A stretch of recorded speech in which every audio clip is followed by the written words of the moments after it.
Hello viewers, I welcome you to the next segment.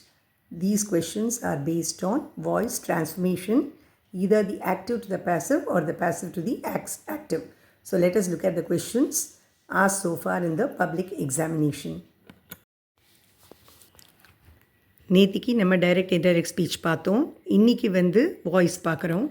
இப்போ இதில் first question பாருங்கள். My request was accepted to by the authorities. இதில் my request நமக்கு subject. My request subject, was accepted to அது verb, by whom by the authorities. The authorities object. இங்கே was accepted be plus past participle வந்திருக்கு, அதனால அது passive form. அதே மாதிரி by whom by the authorities ஏஜென்ட்டும் கொடுத்துருக்காங்க. So it is of the passive form. இப்போ இதை நம்ம மாற்றி எழுதும்போது எப்படி எழுதுவோம்? தி அத்தாரிட்டிஸ் ஃபஸ்ட்டு வரும். Object becomes the subject in the active voice. The authorities was accepted, அதில் பி ஃபார்ம் ஆஃப் வேர்பை எடுத்துடுறோம். ஸோ அக்சீடட் மட்டும்தான் இருக்குது. அக்சீடட் டு யார் அக்சீட் பண்ணா? தி அத்தாரிட்டிஸ் அக்சீடட் டு அவங்க பண்ணிட்டாங்க. எதுக்கு? My request. So the authorities acceded to my request. That is of the active form.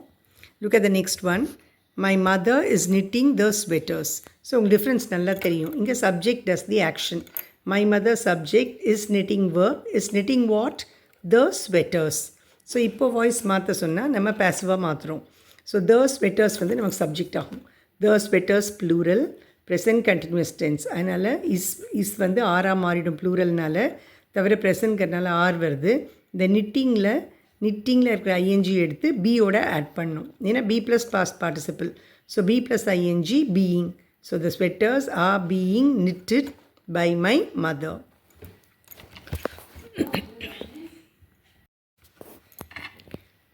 இப்போ தேர்ட் சென்டென்ஸ் பாருங்கள்.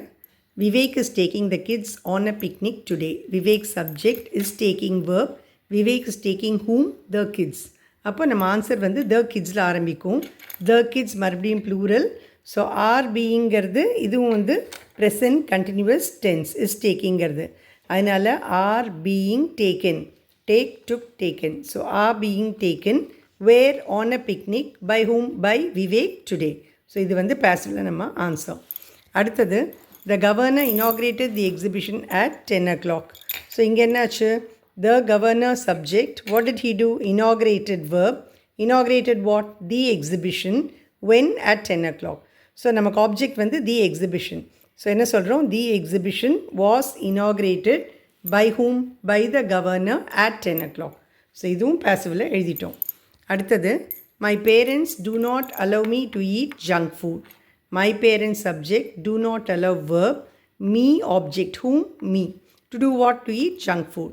ஸோ இங்கே என்னாச்சு? டு ஈட்டோட மீயோட நிறுத்திக்கலாம். My parents do not allow me. So me ஐயா மாறிடும். I am not present tense. So I am not allowed by my parents to eat junk food. Or I am not allowed to eat junk food by my parents. அடுத்தது, Roshan sold his car to Vidya. Roshan subject, sold verb. Sold what? His car. To whom? To Vidya. So his car direct object. To whom? Vidya indirect object. So you get 2 answers.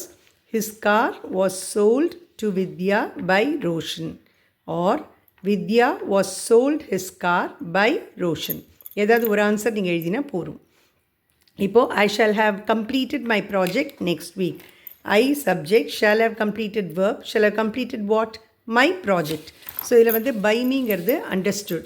Shall have completed.